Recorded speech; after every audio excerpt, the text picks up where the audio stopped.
Like a Hellcat.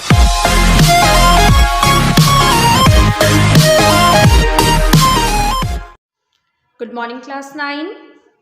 Today we'll discuss exercise 10.5.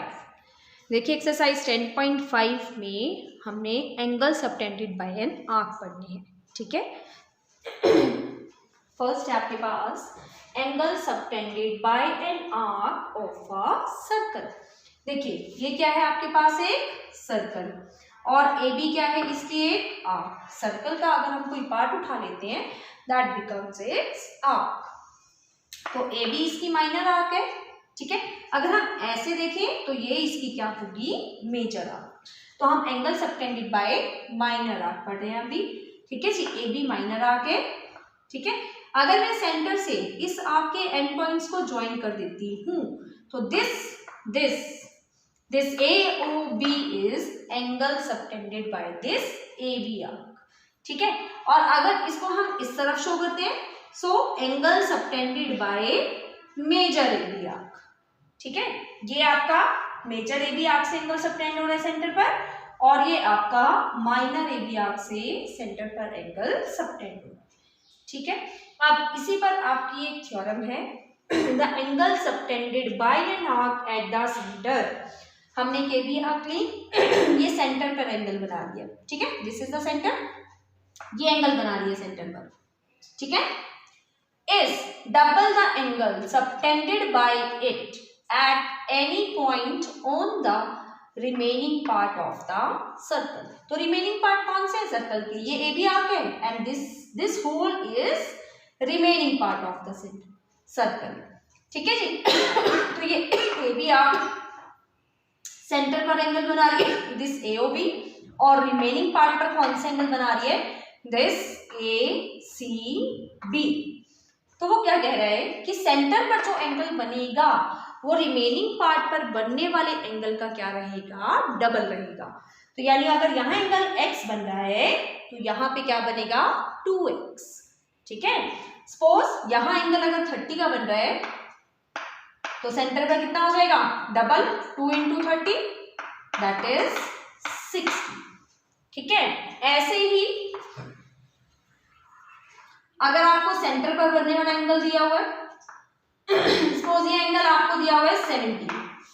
ठीक है, तो रिमेनिंग पार्ट कहीं भी बन सकता है. रिमेनिंग पार्ट पर कोई जरूरी नहीं कि बिल्कुल इस तरफ बनेगा, it can be here, it can be here, कहीं भी हो सकता है ये. ठीक है, तो सेंटर पर एंगल अगर आपका 70 बन रहा है तो रिमेनिंग पार्ट पर कितना रहेगा, कितना रहेगा, सेंटर पर एंगल डबल बनता है तो रिमेनिंग पार्ट पर क्या बनेगा, हाफ. ठीक है ना, जैसे रिमेनिंग पार्ट पर 30 था तो सेंटर पर आकर हमने क्या किया था, उसको डबल किया था. तो ऐसे ही जो एंगल सेंटर पर बन रहा है और मुझे रिमेनिंग पार्ट पर निकालना है तो मैं उसका क्या कर दूंगी, हाफ. यानी ये वाला एंगल कितने का हो जाएगा, 35.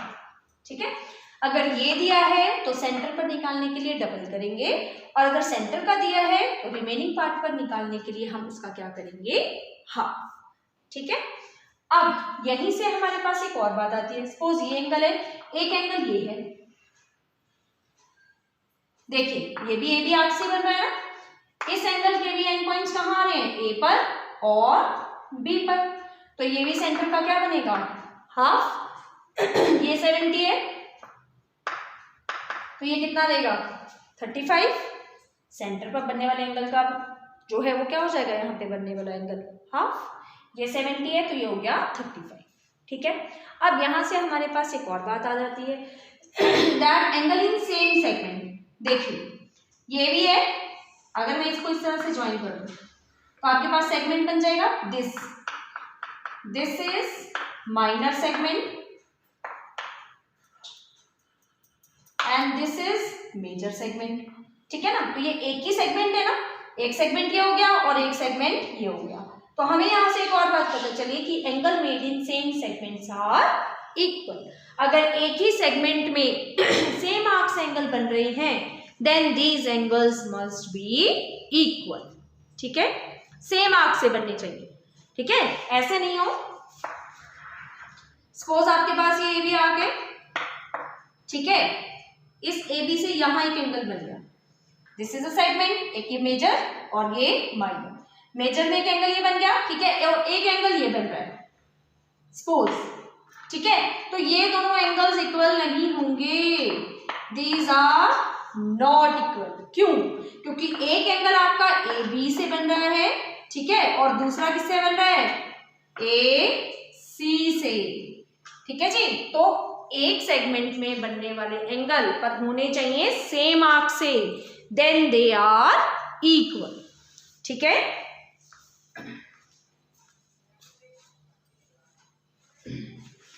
नेक्स्ट है आपके पास साइक्लिक कोऑर्डिनेटर। साइक्लिक कोऑर्डिनेटर क्या होता है आपके पास?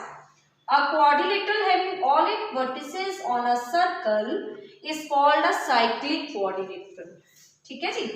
जैसे हम बात करें इस तरह से, ये मैंने क्वाड्रिलेटरल बना दिया सर्कल में, ए बी सी डी। तो इसके चारों वर्टिसेस कहाँ हैं? सर्कल पर हैं। Therefore ABCD is a cyclic coordinator, ठीक है जी। So cyclic quadrilateral is a quadrilateral having all its four vertices on a circle. अब इसमें हमारे पास एक थ्योरम बन जाती है साइक्लिक क्वाड्रिलेटरल में, that the sum of the either pair of opposite angles in a cyclic quadrilateral is 180. यानी कि साइक्लिक क्वाड्रिलेटरल के अपोजिट एंगल्स पे चलते हैं हम, अपोजिट जो बिल्कुल एक दूसरे के सामने होते हैं। जैसे ए के सामने कौन है? सी, और बी के सामने कौन है? डी, ठीक है जी। बी के सामने कौन है? डी। तो सम ऑफ आइदर पेयर, दो पेयर बन रहे हैं मेरे पास, एक ए और सी, एक बी और डी। तो दोनों पेयर्स अपोजिट साइड, ठीक है जी, दोनों पेयर्स का अपोजिट एंगल्स के दो पेयर बन रहे हैं, ए सी और बी डी। तो दोनों का सम क्या होगा? 180। In cyclic quadrilateral sum of opposite angles is 180, चाहे वो इस तरह से बने चाहे वो इस तरह से बने, ठीक है। वाइस वर्सा कि अगर सर्कल पर आपका एक क्वाड्रिलेटरल है और उसके अपोजिट एंगल्स का सम क्या है? 180। देयर इज अ क्वाड्रिलेटरल, बेशक आपको सर्कल ना शो हो रहा हो, देयर इज अ क्वाड्रिलेटरल और उसके अपोजिट एंगल्स का सम 180 आ रहा है, then it is a cyclic coordinator, ठीक है। One more result is here. Suppose this is a circle. अब अगर मैं इसको डायमीटर से डिवाइड करूं तो सर्कल के दो पार्ट्स बन गए, semi circle, this is also semi circle. तो आपको पता है स्ट्रेट लाइन पर बनने वाले एंगल कितने के होते हैं? 180, it is called straight angle, ठीक है। तो ये एक ए बी आर्क भी है आपके सर्कल का, ठीक है। देखिए ये 180 है तो ऑब्वियसली ये भी क्या होगा? 180। अगर सेंटर पर एंगल 180 बन रहा है तो रिमेनिंग पार्ट पर क्या बनेगा? उसका हाफ। ये 180 है तो ये कितने का हो जाएगा? 90। तो हमारे पास ये रिजल्ट आता है that angle in semi circle, angle in semi circle is of 90 degree और अ राइट एंगल, ठीक है। तो ये सारे रिजल्ट्स हैं, इन्हीं रिजल्ट्स के बेस पे आपकी एक्सरसाइज है 10.5। देखिए क्वेश्चन नंबर 1 देखिए 10.5 का।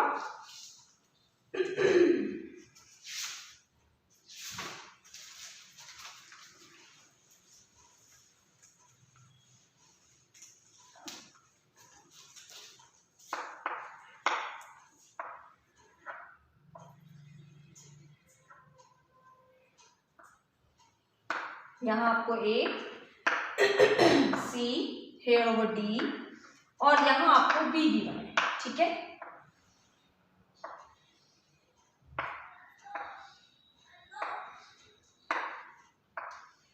इस तरह से गिवन है, ये एंगल 60 डिग्री है, ये एंगल आपके पास 30 डिग्री है, यानी टोटल कितना हो गया?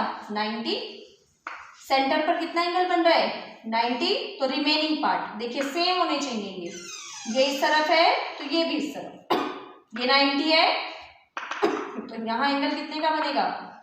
Half, that is 45। That angle ADC is half of angle AOC, ठीक है। Angle on remaining part of circle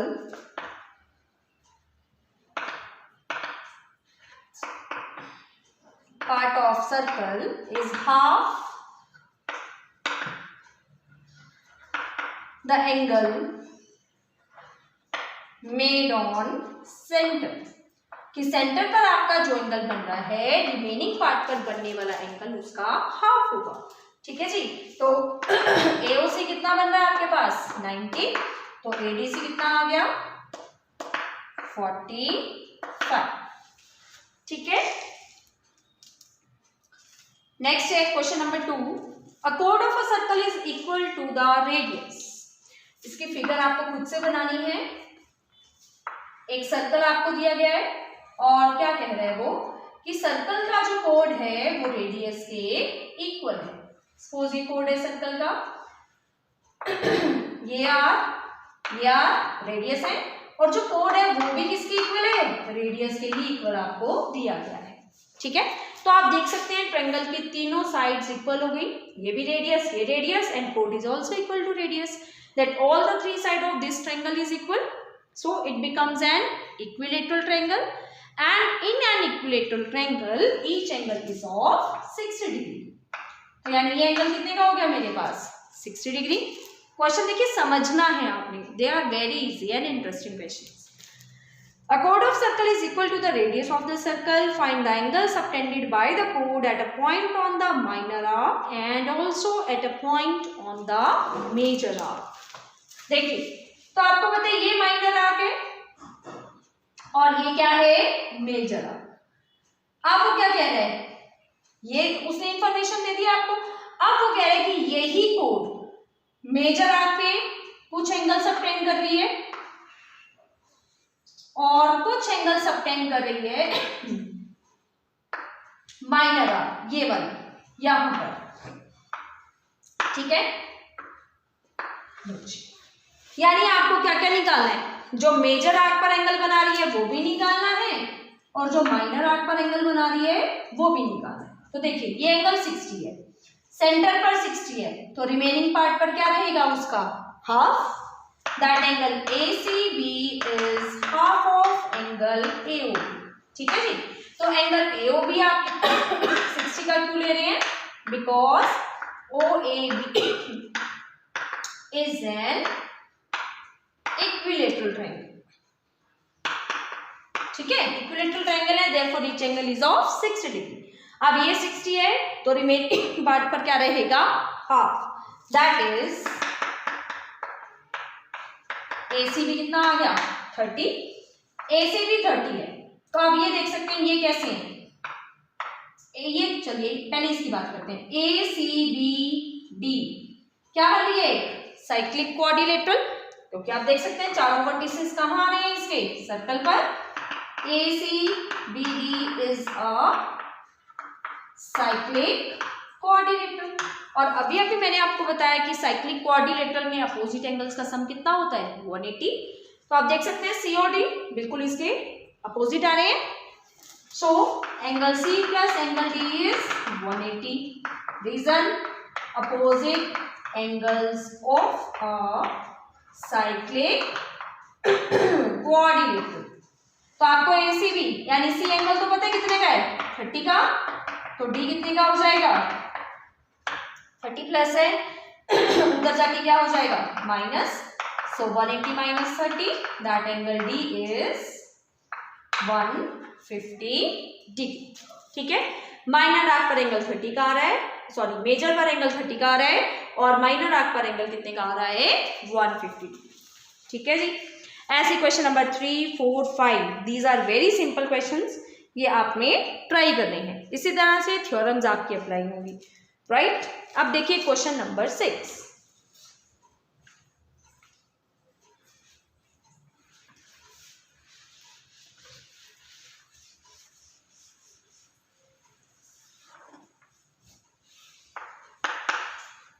देखिए क्या है, ABCD is a cyclic quadrilateral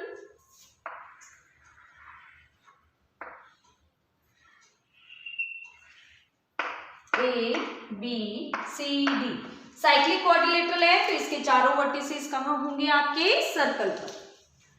Whose diagonals intersect at a point D, इसके जो डायगोनल्स हैं वो किसी ई पॉइंट पर इंटरसेक्ट कर रहे हैं। E is not the centre, ठीक है, ये आपका सेंटर नहीं है। If angle DBC is 70, DBC यानी कि ये वाला एंगल कितने का है 70, and angle BAC is 30, BAC this one 30, find angle BCD। आपने BCD ये वाला एंगल निकालना है, दिस वन, ठीक है ना, BCD आपने फाइंड करना। तो देखिए ये 30 तो ये भी 30 होगा। हाँ जी, कुछ क्लिक किया माइंड में? Yes, angle in same segments. देखिए ये एंगल किससे बन रहा है आपका? B और C आर्क से इन द मेजर सेगमेंट, और ये भी किससे बन रहा है? B और C आर्क से इन द मेजर सेगमेंट। तो angle in the same segment made by same arc are equal, ठीक है जी। तो angle BDC is equal to angle BAC, that is 30 degree.